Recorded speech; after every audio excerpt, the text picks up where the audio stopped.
पे हम question number 20 तक कर चुके हैं। ठीक है, आगे बच्चों हम डिस्कस करेंगे। यहां तक हो गया है 20 तक, आगे डिस्कस करेंगे कहां से बताओ, 21 से। क्वेश्चन नंबर 21 में क्या कर रहा है बताओ, निम्नलिखित में कौन सी अभाज्य संख्या है।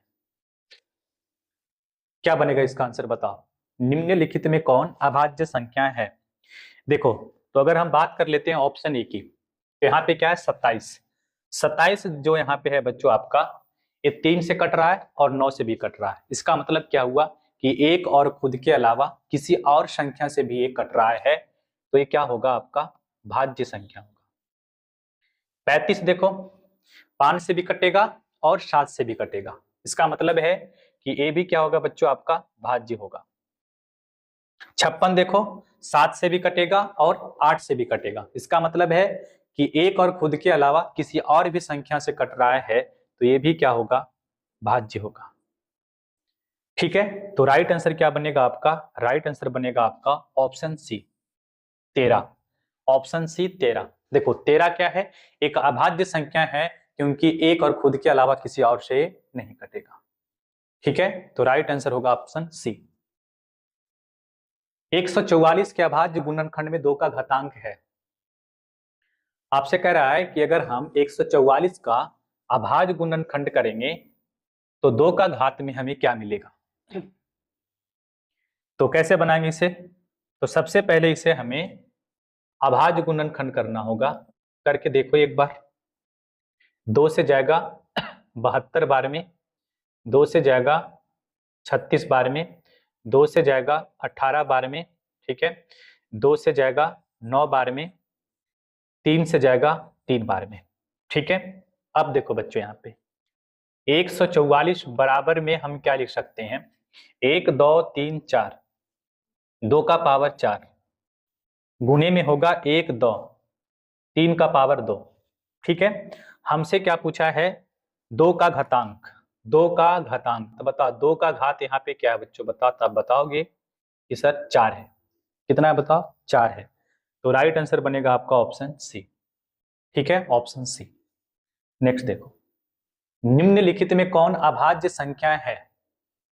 क्या बनेगा इसका आंसर बताओ, कौन अभाज्य संख्या है। देखो, तो अगर हम बात कर लेते हैं किसका, 91 का, तो ये किस से कटेगा बताओ, ये 7 से भी कट रहा है, 13 से भी कट रहा है। मतलब ये है कि एक के अलावा और खुद के अलावा किसी और संख्या से भी कट रहा है, तो ये क्या होगा बच्चों, भाज्य होगा। 213 देखो, 3 1 4 2 6, अंकों का योग कितना है, 6 है।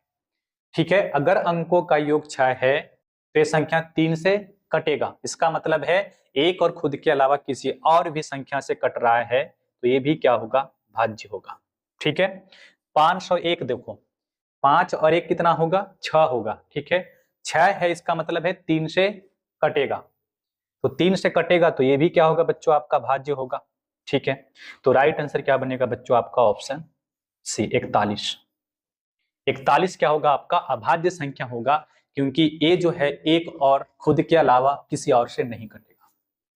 नेक्स्ट देखो, बताओ निम्नलिखित में किसका दशमलव प्रसार अशांत है। बताओ किसका दशमलव प्रसार अशांत है। देखो, तो अगर हम बात कर लेते हैं ऑप्शन ए की, तो हर का अभाज्य गुणनखंड करेंगे तो 50 को क्या लिखेंगे बच्चों बताओ, 50 को लिखेंगे 5 का पावर 2 और गुणे में 2।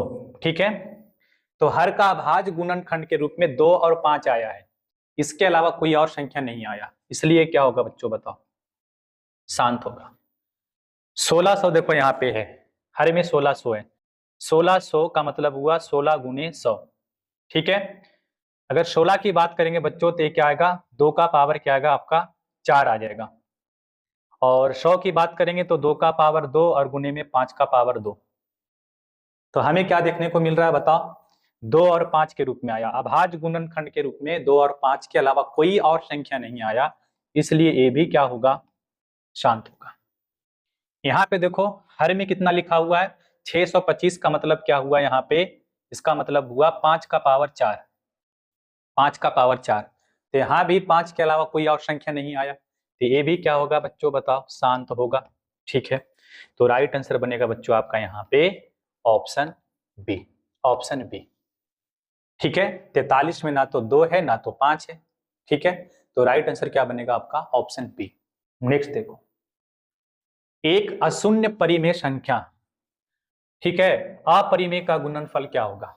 देखो, अगर शून्य को छोड़कर अगर किसी भी परिमेय संख्या को हम अपरिमेय संख्या से गुना करेंगे तो हमेशा हमें क्या मिलेगा? बताओ। तो आप बताओगे कि हमेशा हमें मिलेगा अपरिमेय संख्या। तो राइट आंसर बनेगा आपका ऑप्शन बी। नेक्स्ट देखो, 8 का पावर 0 और 2 का पावर 0 का मान क्या होगा? देखो, तो इसका मतलब क्या हुआ बच्चों? बताओ, 8 का पावर 0 का मान कितना होगा? 1। और 2 का पावर 0 का मान कितना होगा? 1। 1 गुने 1 कितना होगा? 1। राइट आंसर बनेगा ऑप्शन बी।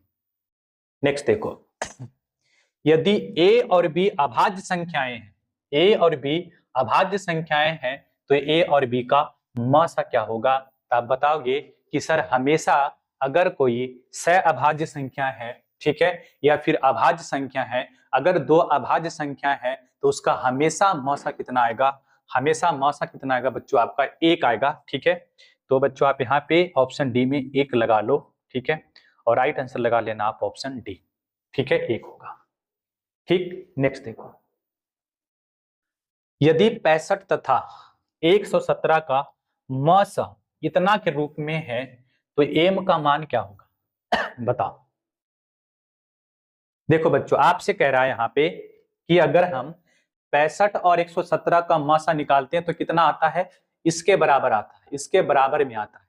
तो m का मान क्या होगा? देखो, तो अगर हम बात कर लेते हैं बच्चों यहाँ पे 65 की, तो 13 पचे 65 हो जाएगा। ठीक है, 13 पचे 65 हो जाएगा। 117 की बात करते हैं बच्चों तो कितना आएगा? 13 नमा 117। ठीक है, तो अगर बच्चों यहाँ पे हम बात करते हैं इसका मौसा, तो मौसा कितना हो जाएगा? 13 हो जाएगा। कितना हुआ? 13 हुआ। और ए जो है बच्चों, ए मौसा के बराबर है, क्योंकि हमसे बोला है कि इसी के रूप में है। इसका मतलब है कि 65m माइनस 117 बराबर कितना है? 13 है। ठीक है, तो 65m बराबर कितना होगा? 13 प्लस 117। 65m बराबर हो जाएगा आपका यहाँ पे 130। कितना बार में जाएगा? आप बताओगे कि सर 65 दूना 130 होता है, तो m बराबर कितना है बच्चों? आपका 2 आ गया। राइट आंसर बी बनेगा आपका। ठीक है, राइट आंसर क्या बनेगा? बी। नेक्स्ट देखो, बताओ, सबसे छोटी भाज्य संख्या, सबसे छोटी भाज्य संख्या और सबसे छोटी अभाज्य संख्या का मौसा कितना होगा? देखो, तो सबसे छोटी भाज्य संख्या क्या होता है? 4। सबसे छोटी अभाज्य संख्या क्या होता है? बताओ क्या होता है? मौसा पूछा है ने, तो सबसे छोटी भाज्य संख्या 4 और सबसे छोटी अभाज्य संख्या 2। अगर 4 और 2 का एचसीएफ निकालेंगे कितना आएगा बच्चों? 2। ऑप्शन बी हो जाएगा। ठीक है, ऑप्शन बी।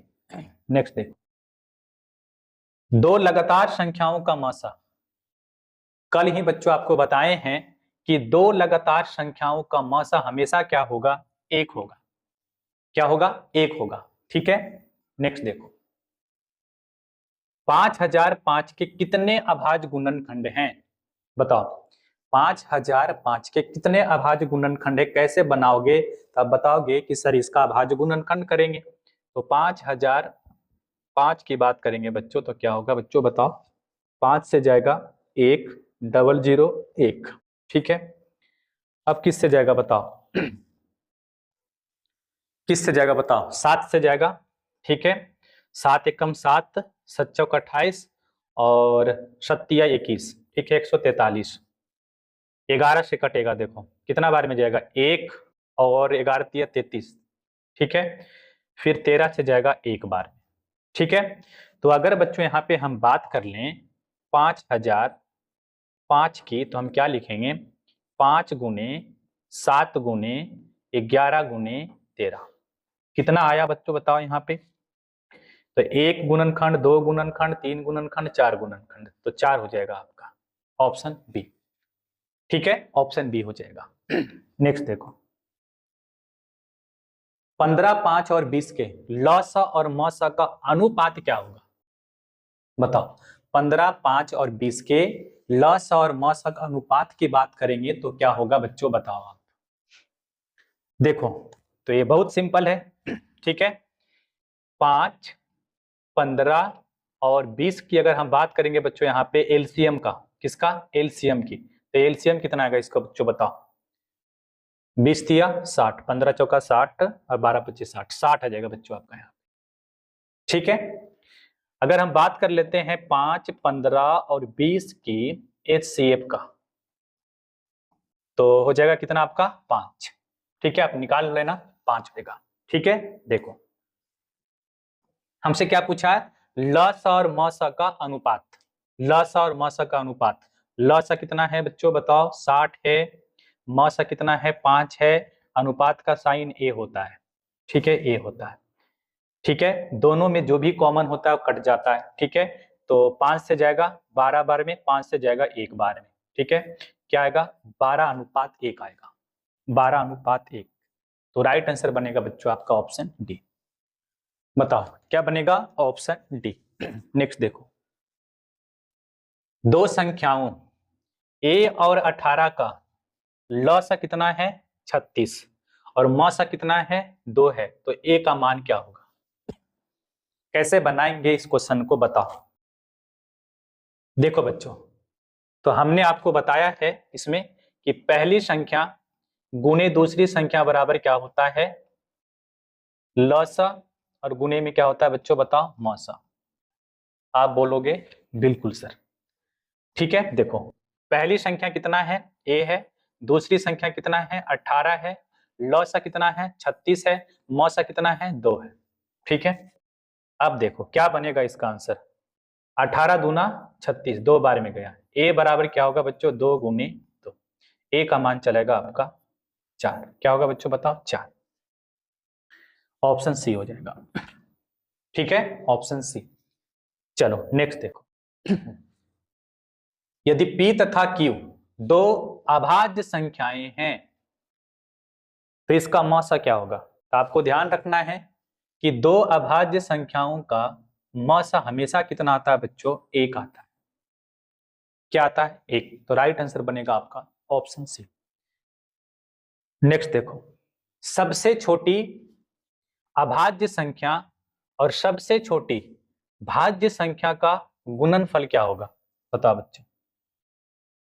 सबसे छोटी अभाज्य संख्या कौन होता है बताओ, 2। और सबसे छोटी भाज्य संख्या कौन होता है, 4, ठीक है। गुणनफल पूछ रहा है, गुना का साइन लगाएंगे, 4 दूना कितना होगा बच्चों आपका 8। ऑप्शन सी, ठीक है, ऑप्शन सी। नेक्स्ट देखो,